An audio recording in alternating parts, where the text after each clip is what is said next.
Halo teman-teman sekalian, kembali lagi di channel YouTube Antek Saham atau Analisa Teknikal Saham. Pada video kali ini saya akan membagikan analisa 5 saham, yaitu saham Gotoh, MMN, Brand, BRPT, dan PTRO.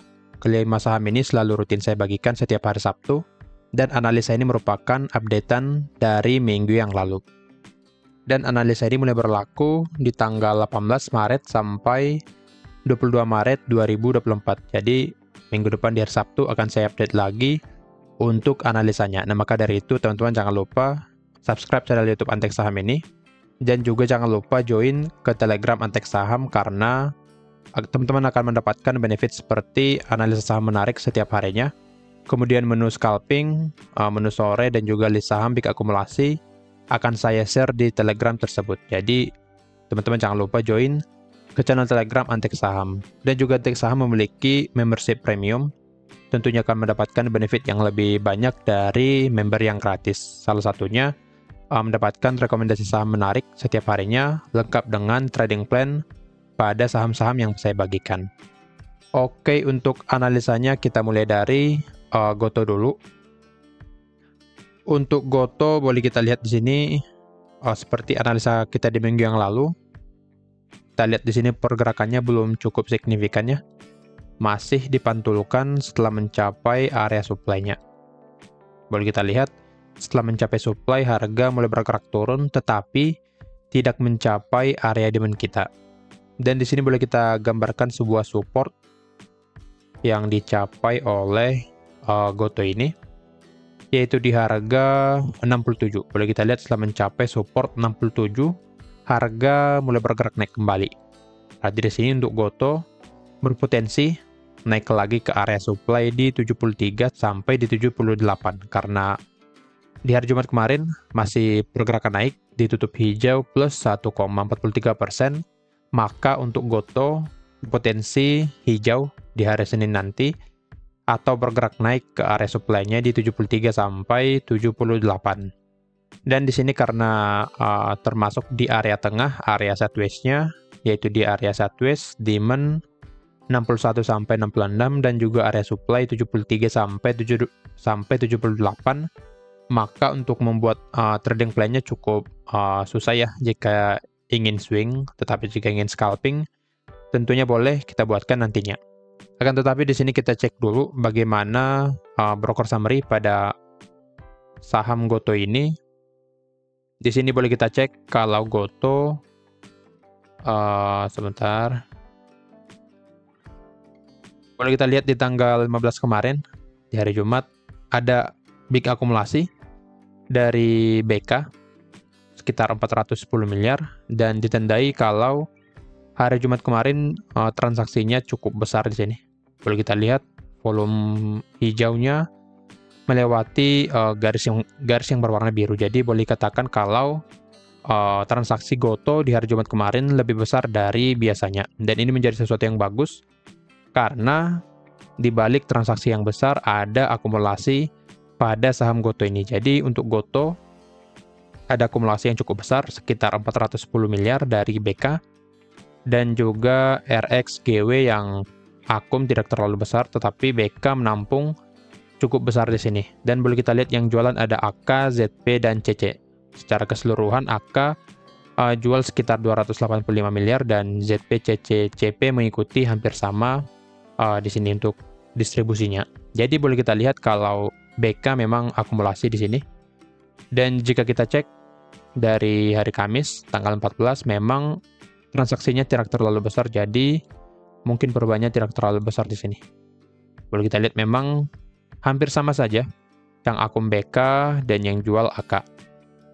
Jika kita cek secara mingguannya dari tanggal 8 memang masih yang akum dari BK dan yang jual dari AK. Memang jadi boleh kita lihat di sini kalau BK mulai masuk di hari Jumat kemarin. Dan yang secara mingguannya ada akum dari RX juga, KK dan GW, yang jual AK, kemudian XL, CC, dan YU. Jadi masih big akumulasi pada Gotoh selama 1 minggu terakhir dari tanggal 8 sampai 15 Maret 2024. Ini menjadi sesuatu yang menarik pada Goto karena sebelumnya sudah sempat turun di sini dan memasuki area demand. Jadi mungkin untuk Goto ini akan saatnya bergerak naik dulu. Minimal nanti bisa sampai ke area supply 73 sampai 78. Jadi untuk Goto sangat potensi ya. Secara akumulasi yang tadi, maka Goto ini sangat potensi untuk bergerak naik ke area supply di 73 sampai 78. Dan seperti yang tadi, jika kita ingin membuatkan trading plan pada saham Goto ini, tentunya cukup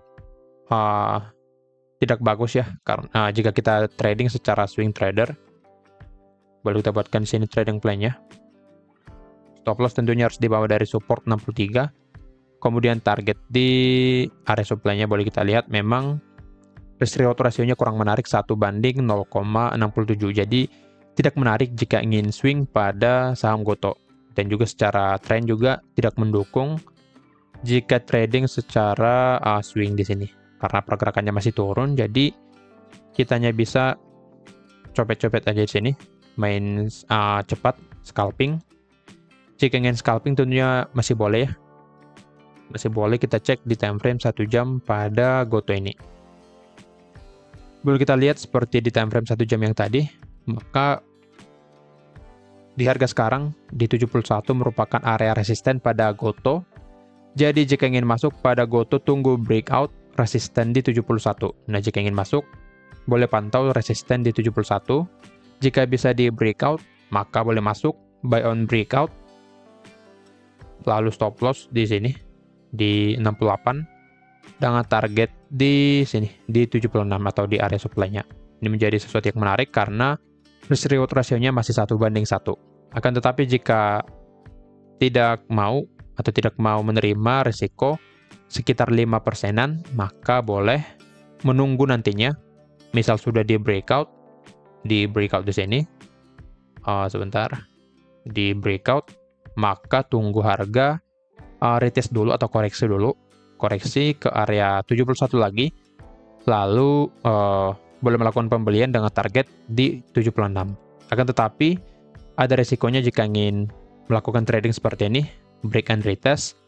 Tentunya teman-teman nanti bisa ketinggalan kereta karena tidak selalu harga turun untuk retest. Bisa saja langsung bergerak naik, maka jika seperti itu teman-teman akan kehilangan momentum pada saham-saham yang teman-teman tradingkan. Jadi jika ingin langsung buy, maka tentunya risikonya akan lebih besar. Tetapi jika ingin menunggu konfirmasi dulu, seperti break and retest, maka ada risiko yang teman-teman tanggung seperti ketinggalan kereta. Jadi pada Goto ini, menurut saya bisa masuk di harga sekarang di 71, lalu stop loss di sini di bawah dari support 67, lalu take profit di 76. Jadi risk reward rasionya masih 1:1.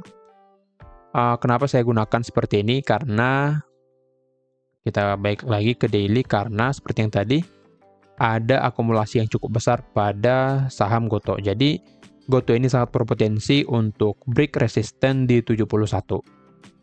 Jadi sini saya menggunakan alasan yang cukup masuk akal karena adanya akumulasi pada Goto, maka Goto ini sangat berpotensi break resisten 71 dan masuk ke area supply 73 sampai 78.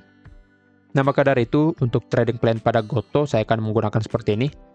Buy di 71, target pertama di 76, lalu stop loss di 66. Jadi, Goto ini saya akan melakukan pembelian karena seperti yang tadi ada akumulasi yang cukup besar dari broker BK. Di sini saya akan ketik dulu. Oke, untuk target pertama seperti yang tadi di 76. Lalu untuk target kedua boleh kita gunakan yang ini di sini. Resisten kita gunakan resisten 81, akan tetapi kita buat harga take profit 2-nya di 80.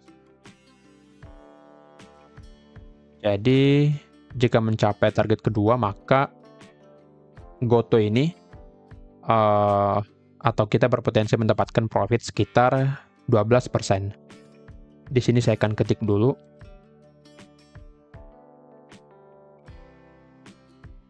Untuk trading plan pada saham Gotoh.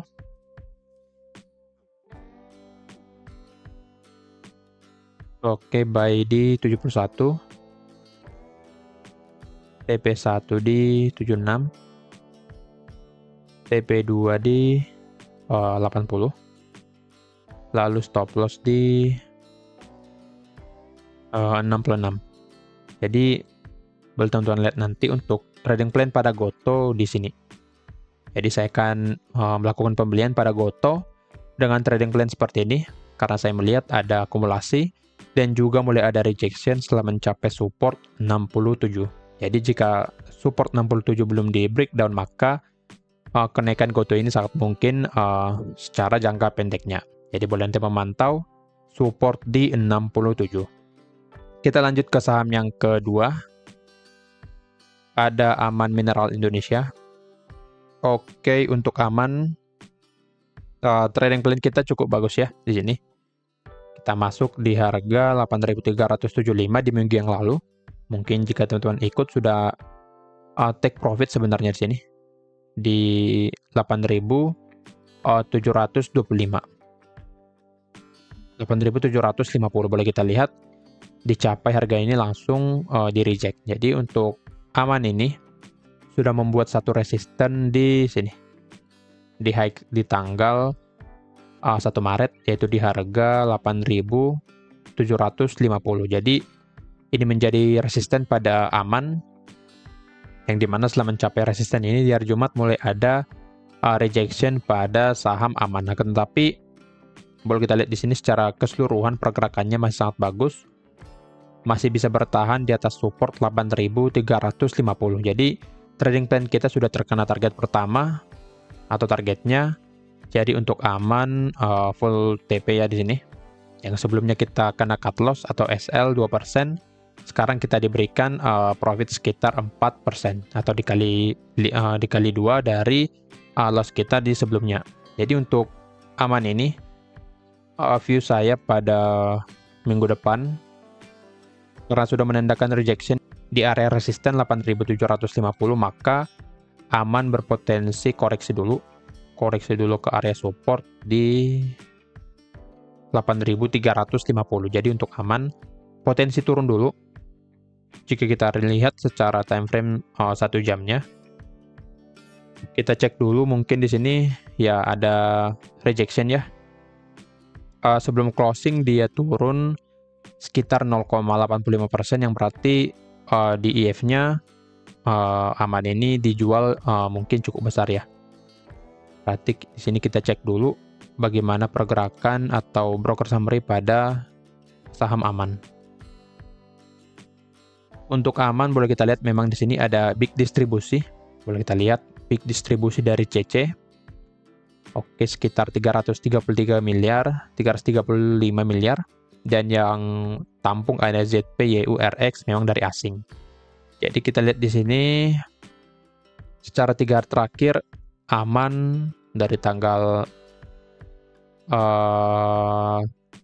maaf yang tadi ini mingguannya dari tanggal 8 Maret sampai 15 Maret ada distribusi dari CC pada Aman ini. Jika kita cek secara tanggal 15-nya memang masih ada distribusi ya dari CC. 3 harinya juga dari CC masih ada distribusi yang cukup besar. Jadi memang pergerakan Aman ini disertai dengan adanya distribusi pada saham Aman. Jadi jika kita cek secara broker summary memang kurang menarik. Jadi untuk Aman ini lebih baik wait and see dulu selama 1 minggu ke depan karena ada distribusi yang cukup besar dari CC. Maka dari itu Aman berpotensi koreksi ke support 8.350. Akan tetapi jika resisten 8.750 bisa di breakout, maka Aman ini berpotensi bergerak naik kembali sampai ke 9.200 di sini. Maka dari itu untuk Aman perlu memantau satu resisten di 8.750. Jika di breakout maka Aman akan naik ke sini ke resisten 9.200. Akan tetapi jika tidak mampu di breakout dan menandakan candle bearish di sini di area resisten, maka untuk aman berpotensi koreksi ke 8.350. Nah, di sini kita tidak membuatkan trading plan pembelian karena masih berada di area resisten. Saya juga tidak menggunakan trading plan buy on breakout karena seperti yang tadi ada big distribusi dari CC. Sebenarnya boleh kita gunakan buy di area support ya, tetapi saya tidak membuatkan. Saya hanya membuatkan view saja pada aman. Jika ada candle bearish nantinya, maka sebaiknya jangan masuk pada aman karena berpotensi turun ke area support 8.350. Nah, maka dari itu untuk aman perlu memantau dua area. Pantau resisten 8750, kemudian support 8.350. Jadi untuk aman jika bisa breakout resisten 8.750 maka akan melanjutkan naiknya. Akan tetapi jika tidak mampu di breakout maka akan cenderung bergerak turun ke area supportnya. Nah, view untuk aman kira-kira seperti ini. Kita lanjut ke saham yang ketiga, ada Brand. Oke, untuk Brand kita terkena stop loss ya. Memang saham 4PP turun cukup signifikan selama 1 minggu terakhir. Dan aman dan Brand terlihat di sini breakdown support di 5.800 dan terkena stop loss kita, dan kita SL sekitar 4%-an. Jadi untuk Brand ini akan lebih berpotensi bergerak turun.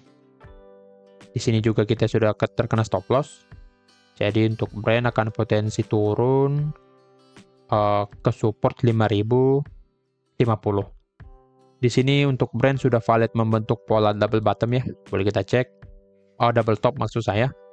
Double top yaitu pola pembalikan arah dari pergerakan naik menjadi turun. Dan pola-pola seperti ini akan teman-teman pelajari jika join ke Antek Saham Premium. Jadi jika berminat boleh nanti menghubungi saya melalui link yang ada di deskripsi.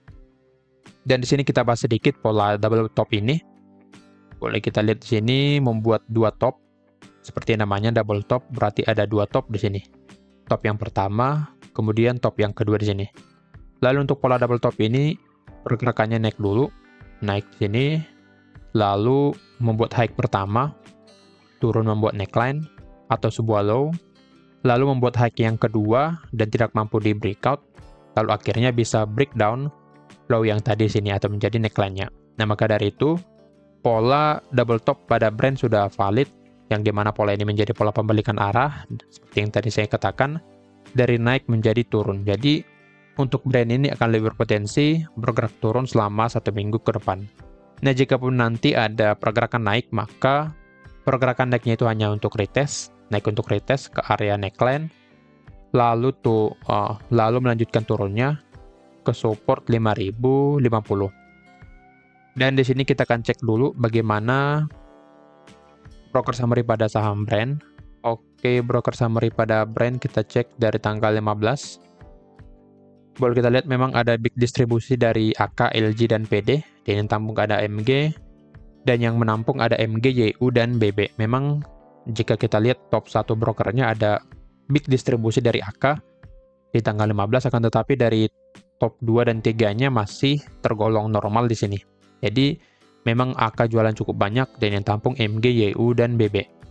Jika kita cek secara mingguannya dari tanggal 8, dan di sini boleh kita lihat AK yang jualan. Jadi memang AK jualan pada saham Brand ini mulai dari tanggal 8 dari topnya di sini. Dari topnya AK jualan sampai di tanggal 15 kemarin. Jadi dengan adanya big distribusi pada saham Brand ini, dan ditandai dengan, boleh kita lihat indikator dari bandar volume dan juga net foreign Basel-nya menandakan merah, berarti asing dan bandarnya keluar pada saham Brand ini. Dan boleh kita simpulkan kalau saham Brand ini akan lebih cenderung untuk bergerak turun secara broker summary dan juga secara teknikalnya. Didukung di sini dari teknikal adanya pola double top. Nah, maka dari itu untuk Brand view saya akan lebih cenderung untuk bergerak turun selama 1 minggu ke depan.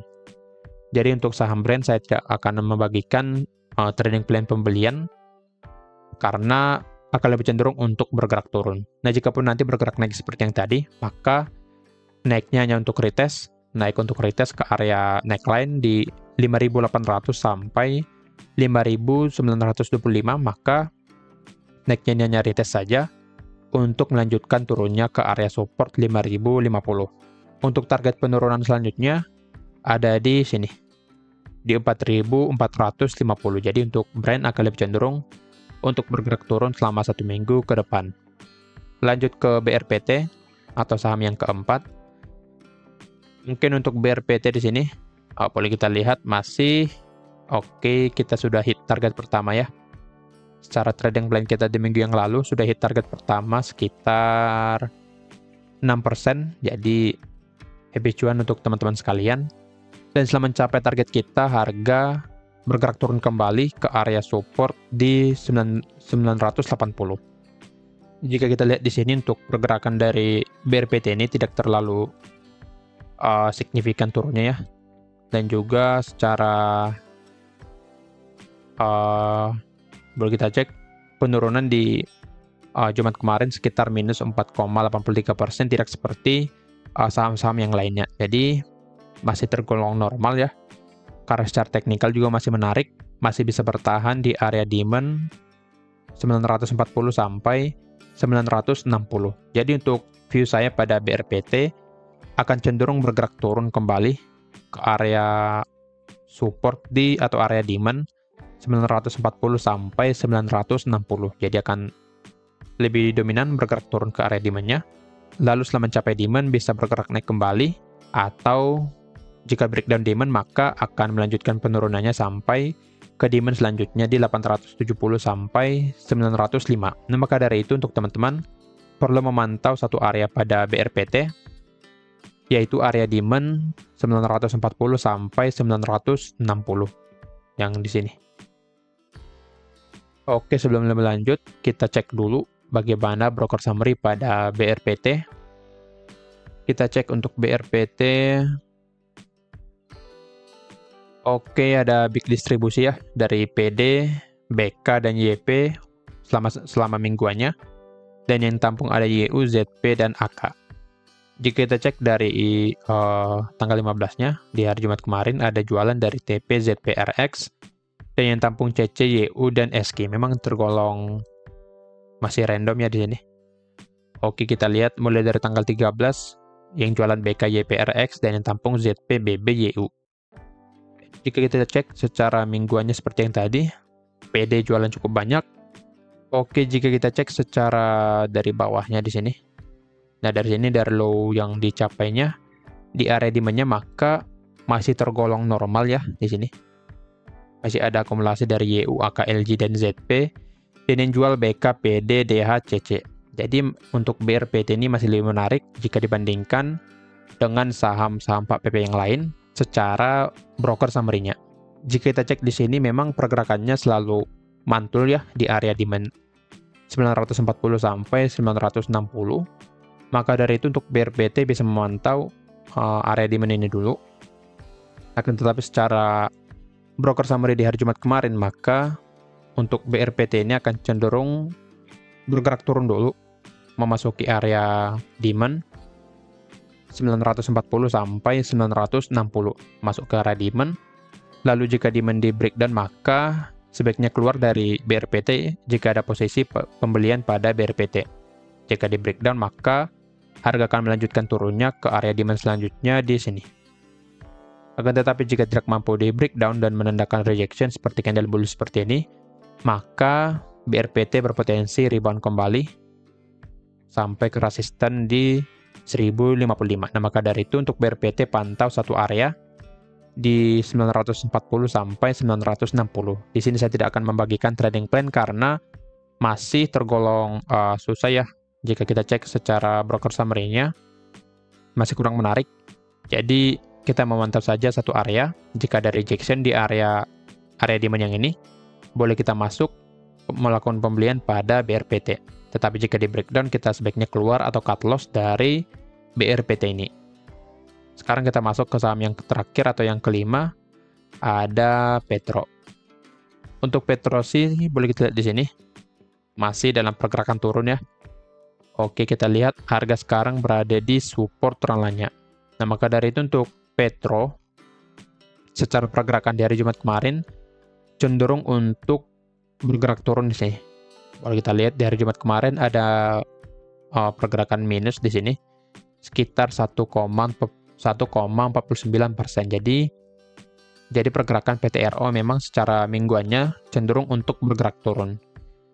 Jika kita cek secara broker summary-nya, untuk Petro boleh kita cek di sini, memang kurang bagus. Kurang bagus di tanggal 15 kemarin. Volume transaksinya boleh kita lihat di sini. Nah ini masih di bawah garis yang berwarna biru. Berarti volume transaksinya tergolong kecil. Sudah cukup lama ya, mulai dari tanggal 21 Februari sampai tanggal 15 kemarin. Jadi tidak ada volume yang signifikan pada Petro. Jadi pergerakannya hanya di sini-sini saja. Bergerak sideways, naik turun. Dan di hari Jumat kemarin berpotensi breakdown support di 4.620.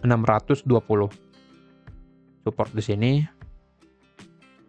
Jadi untuk Petro ini secara broker summary kurang menarik. Ada distribusi di tanggal 15. Jika kita cek secara mingguannya dari tanggal 8, boleh kita lihat masih tergolong netral ya, walaupun memang secara top brokernya ada yang akumulasi dari TP dan LG. Akan tetapi karena volumenya masih tergolong kecil, maka tidak menjadi sesuatu yang bagus pada Petro ini. Jadi secara teknikalnya boleh kita lihat di sini untuk Petro, jika breakdown support 4.620, maka Petro akan valid bergerak turun ke area demand atau area support di sini. Area support di 4.510 dan juga area demand 4.160 sampai 4.390. Jadi untuk Petro, teman-teman perlu memantau satu area saja, dan saya sarankan tidak masuk untuk melakukan pembelian pada saham Petro, karena volumenya masih kecil dan masih tergolong netral, kemudian secara teknikal kurang menarik, dan berpotensi breakdown support di 4.620. Seperti yang tadi, jika bisa breakdown support ini, maka untuk Petro akan melanjutkan turunnya sampai ke support 4.510, dan juga area demand 4.160 sampai 4.390. Untuk bergerak naik, maka Petro harus bisa breakout dulu. Breakout resisten di secara jangka pendeknya ya. Kalau jangka pendek berarti harus bisa breakout resisten di sini 4.900. Tetapi secara jangka panjangnya Petro harus bisa breakout resisten 5.250 yang di sini. Jadi untuk Petro secara jangka pendek boleh memantau satu support dan satu resisten untuk resisten di 4.900 dan untuk support di 4.620. Jika support ini di breakdown, maka Petro akan bergerak turun ke area demand selanjutnya di sini. Nah, maka dari itu untuk Petro boleh memantau area ini. Saya buatkan saja pantau support 4.620. Kemudian resisten 4.900. Jadi teman-teman pantau saja area ini pada saham Petro. Kira-kira begitu analisa dari kelima saham tersebut. Semoga analisanya membantu. Disclaimer on, kalau analisa ini merupakan pandangan saya pribadi, bukan ajakan untuk melakukan pembelian atau penjualan pada saham-saham tersebut. Sekian dari saya, terima kasih.